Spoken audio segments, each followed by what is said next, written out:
साल 1600। इस साल British east India company India के समुद्र तट पर पहली बार आई। शुरुआत में तो उनका ध्यान सिर्फ व्यापार पर था, मसाले और कपड़े जैसे कीमती सामान लाना ले जाना। उन्होंने सूरत, मद्रास और कलकत्ता जैसे मुख्य शहरों में अपने व्यापारिक केंद्र स्थापित किए।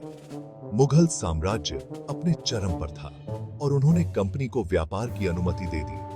रॉयल चार्टर से lace British east India company ने धीरे धीरे अपना प्रभाव बढ़ाना शुरू कर दिया। मुगल साम्राज्य का पतन शुरू हो गया। उन्होंने इस स्थिति का भरपूर फायदा उठाया और अपनी राजनीतिक और सैन्य शक्ति बढ़ाते चले गए। उनकी शुरुआती व्यापारिक महत्वाकांक्षाएं जल्द ही क्षेत्रीय महत्वाकांक्षाओं में बदल गईं और यहीं से शक्ति संतुलन में एक नाटकीय बदलाव की शुरुआत हुई, जिससे उपमहाद्वीप में ब्रिटिश प्रभुत्व का मार्ग प्रशस्त हुआ। सन 1974 में लड़ी गई प्लासी की लड़ाई भारतीय इतिहास में एक निर्णायक मोड़ साबित हुई। इस युद्ध में एक तरफ ब्रिटिश ईस्ट इंडिया कंपनी की सेना थी, तो दूसरी तरफ थे बंगाल के नवाब सिराजुद्दौला। रॉबर्ट क्लाइव के नेतृत्व में कंपनी ने चालाकी से रणनीति बनाई और नवाब के दरबार में मौजूद प्रतिद्वंद्वियों का फायदा उठाया। इसके परिणाम स्वरूप अंग्रेजों को शानदार जीत मिली। तो प्लासी की लड़ाई हालांकि छोटे पैमाने पर लड़ी गई थी, लेकिन इसके दूरगामी परिणाम हुए। इसने भारत में ब्रिटिश राजनीतिक प्रभुत्व की शुरुआत को चिह्नित किया। इस जीत ने कंपनी को बंगाल पर नियंत्रण दिलाया, जो अपार धन और संसाधनों वाला क्षेत्र था। इस नई प्राप्ति ने आगे विस्तार को बढ़ावा दिया और उपमहाद्वीप पर कंपनी की पकड़ मजबूत की। इस युद्ध ने प्रभावी रूप से ईस्ट इंडिया कंपनी को एक व्यापारिक संस्था से एक प्रमुख राजनीतिक शक्ति में बदल डाला। प्लासी में मिली जीत ने कंपनी को भारतीय मामलों में और अधिक हस्तक्षेप करने के लिए प्रोत्साहित किया। उन्होंने बंगाल में एक कठपुतली शासक को स्थापित किया, जिससे क्षेत्र के राजस्व और व्यापार पर उनका नियंत्रण मजबूत हुआ। बंगाल से निकाले गए विशाल धन ने भारत के अन्य हिस्सों में कंपनी के सैन्य अभियानों को वित्त पोषित किया। इस जीत ने पूरे भारतीय उपमहाद्वीप को झकझोर कर रख दिया, जिससे यह स्पष्ट हो गया कि अंग्रेजों को अब एक ताकत के रूप में गिना जाएगा। प्लासी की लड़ाई का भारत के राजनीतिक परिदृश्य पर गहरा प्रभाव पड़ा। इसने मौजूदा बिजली संरचनाओं को चकनाचूर कर दिया और भारतीय स्वायत्तता के क्रमिक क्षरण का मार्ग प्रशस्त किया। यह जीत बाद के दशकों में कंपनी के तेजी से क्षेत्रीय विस्तार के लिए एक उत्प्रेरक के रूप में कार्य किया। इसने भारतीय इतिहास में एक महत्वपूर्ण मोड़ को चिह्नित किया। सापेक्ष स्वायत्तता से बढ़ते ब्रिटिश नियंत्रण में परिवर्तन।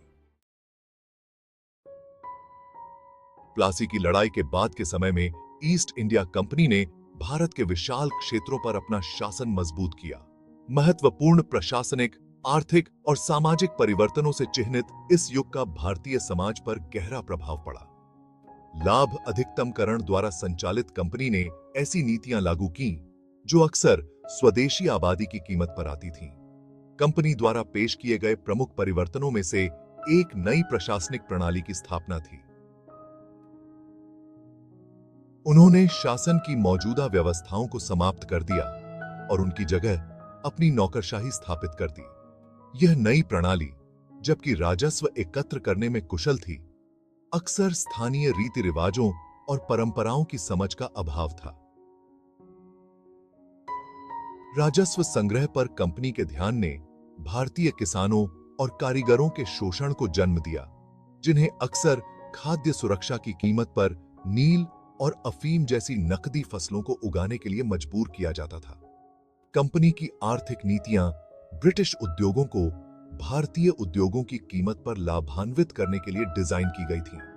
उन्होंने ब्रिटेन से सस्ते निर्मित सामानों के साथ भारतीय बाजार में बाढ़ ला दी, जिससे पारंपरिक भारतीय उद्योगों का पतन हुआ।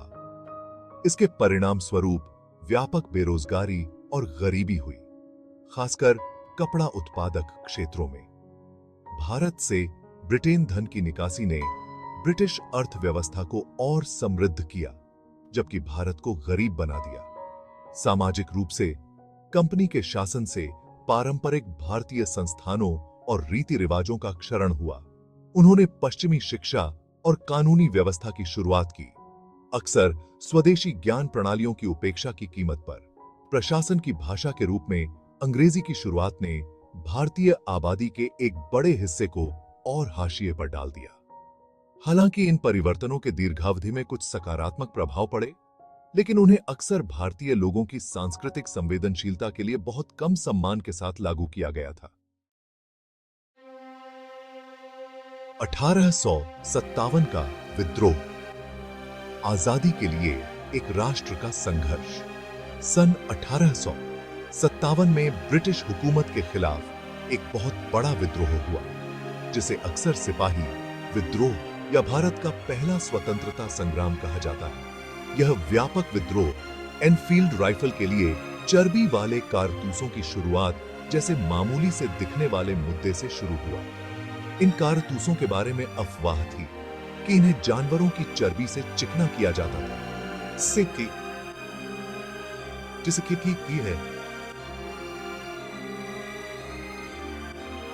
इससे हिंदू और मुस्लिम दोनों ही सिपाहियों की धार्मिक भावनाएं आहत हुई। यह विद्रोह, जो मेरठ से शुरू हुआ, जल्द ही उत्तर और मध्य भारत के अन्य हिस्सों में फैल गया। कंपनी शासन के खिलाफ अपनी लंबे समय से चली आ रही शिकायतों को व्यक्त करते हुए स्थानीय शासकों, किसानों और कारीगरों के साथ सिपाही अंग्रेजों के खिलाफ उठ खड़े हुए। विद्रोहियों, जिनके पास एक एकीकृत कमान संरचना और भविष्य के लिए एक स्पष्ट दृष्टि का अभाव था, बहादुरी से लड़े, लेकिन अंततः बेहतर ब्रिटिश सेना से हार गए।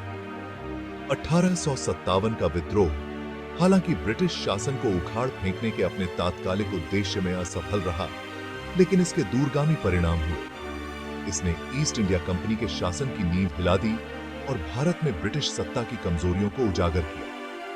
जिस क्रूरता के साथ अंग्रेजों ने विद्रोह को कुचला, उसने भारतीय मानस पर एक गहरा घाव छोड़ दिया। विद्रोह के बाद ब्रिटिश क्राउन ने भारत पर सीधा नियंत्रण कर लिया, जिससे ईस्ट इंडिया कंपनी का शासन समाप्त हो गया। ब्रिटिश सरकार आगे विद्रोहों को रोकने के लिए दृढ़ संकल्पित थी और उसने कई प्रशासनिक और सामाजिक सुधार लागू किए। इन सुधारों का उद्देश्य विद्रोह को जन्म देने वाली कुछ शिकायतों को दूर करना था, लेकिन साथ ही भारत पर ब्रिटिश नियंत्रण को और मजबूत करना भी था। ब्रिटिश राज कंपनी राज से क्राउन कंट्रोल